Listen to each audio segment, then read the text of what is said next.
वाणी education channel में आपका स्वागत है बच्चों। आज हम 8 गीट अभ्यास पुस्तिका कक्षा 8वीं विषय विज्ञान के पाठ 14 जिसमें विद्युत धारा के रासायनिक प्रभाव के अंतर्गत अति लघुत्तरीय प्रश्न को हल करेंगे। इससे पूर्व अगर आपके द्वारा चैनल को सब्सक्राइब नहीं किया गया है तो चैनल को सब्सक्राइब कर लें और बेल आइकन को प्रेस कर लें, जिससे कि वीडियो की नोटिफिकेशन आपको प्राप्त होते रहेगी। एवं वीडियो को लाइक एवं शेयर जरूर करें बच्चों। हम देखेंगे प्रश्न 1, आसुत जल में विद्युत का चालन क्यों नहीं होता, कारण लिखिए। तो आसुत जल विद्युत का चालक नहीं होता क्योंकि यह एक सहसंयोजी यौगिक है जिसका आयनीकरण नहीं होता। आयनों की अनुपस्थिति ही आसवित जल की विद्युत की कुचालक बना देती है। इस प्रकार से हम इसको उत्तर लिख देंगे। प्रश्न क्रमांक 2 देखेंगे। तो दिए गए पदार्थों को विद्युत के चालक एवं कुचालक पदार्थों के रूप में वर्गीकृत कीजिए। पदार्थ कौन कौन सा है? तांबा, एल्युमिनियम, रबड़, प्लास्टिक, लोहा और लकड़ी। अब चालक में देखेंगे, चालक और कुचालक की सूची बनाना है। तो चालक में तांबा, एल्युमिनियम और लोहा, कुचालक में रबड़ और लकड़ी। इस प्रकार से हम अलग अलग छांट करके लिख देंगे। इसके बाद प्रश्न 3 देखें बच्चों।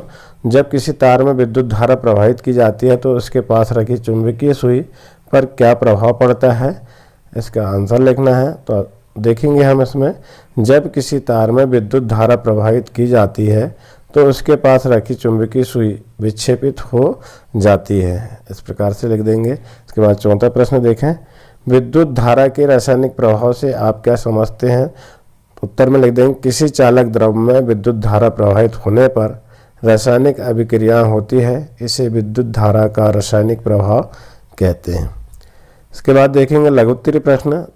अब लघुत्तरीय प्रश्न में देखिए, चित्र में दर्शाई गई व्यवस्था में बल्ब नहीं जलता, बल्ब न जलने की संभावित कारण लिखिए। अब देखिए आप इस चित्र के डायग्राम में देखिए, यहाँ पर बना हुआ है, यहाँ इस चित्र में दर्शाया गया। इस चित्र को ध्यान से देंगे तो इस चित्र में द्रव विद्युत धारा को अपने में से प्रवाहित नहीं होने देता, इसी कारण संपरित क्षेत्र का परिचय पूरा नहीं होता है और बल्ब नहीं जलता। तो यहाँ पर संपर्क देखिए आप, परिचय पूरा नहीं होने के कारण बल्ब नहीं जल रहा है। चित्र में अच्छे से देखेंगे तो आपको समझ में आ जाएगा। इसके बाद प्रश्न 6 देखेंगे। गीले हाथों से वैद्युत उपकरणों को छूना खतरनाक होता है, कारण लिखिए। तो जल, उत्तर में लिख देंगे, जल विद्युत का सुचालक होता है, इसलिए ऐसे में यदि हम गीले हाथों से विद्युत उपकरणों को छू लेते हैं तो करंट लगने का खतरा होता है। इसके बाद देखेंगे प्रश्न 7। प्रश्न 7 में आपको समुद्री जल एवं आसुत जल दिए गए हैं, इनमें से कौन से जल का उपयोग आप परिपथ में चालक के रूप में करेंगे एवं क्यों, कारण लिखिए। तो हम आसुत जल में थोड़ा सा नमक मिलाकर इसका उपयोग परिपथ चालक के रूप में करेंगे क्योंकि यह विद्युत का अच्छा चालक होता है। इसके बाद देखेंगे बच्चों प्रश्न 8, विद्युत लेपन किसे कहते हैं? दैनिक जीवन में विद्युत लेपन में उपयोग बताइए। उत्तर लिख देंगे, विद्युत धारा द्वारा धातुओं पर लेपन करने की विधि को विद्युत लेपन कहते हैं। बहुधा लोहे की वस्तुओं को संरक्षण से बचाने तथा चमक के लिए उन पर तांबे, निकल अथवा क्रोमियम का लेपन किया जाता है। इस प्रकार से इसका आंसर लिख देंगे। इसके बाद देखेंगे प्रश्न 9 जिसमें दीर्घोत्तरीय प्रश्न है। प्रश्न 9 है, विद्युत लेपन को दर्शाता हुआ परिपथ क्रियाकलाप द्वारा समझाइए।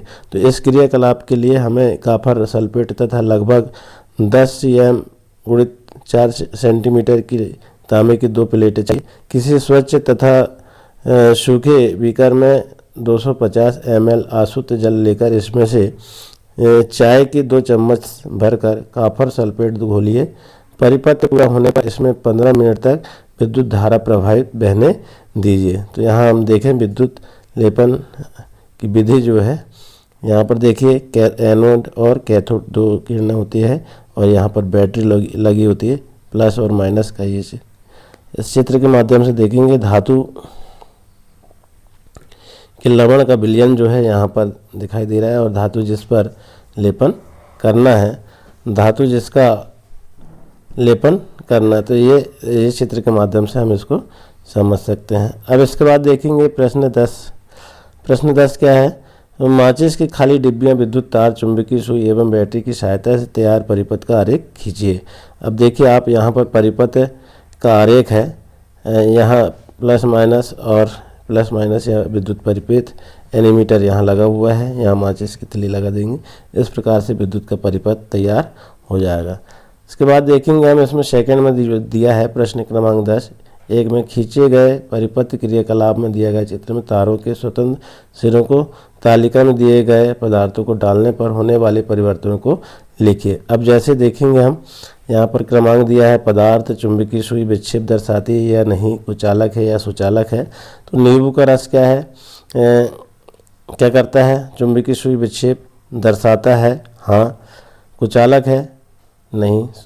कुचालक है आबलिक सुचालक, कुचालक है आबलिक सुचालक है, तो क्या है ये? सुचालक है।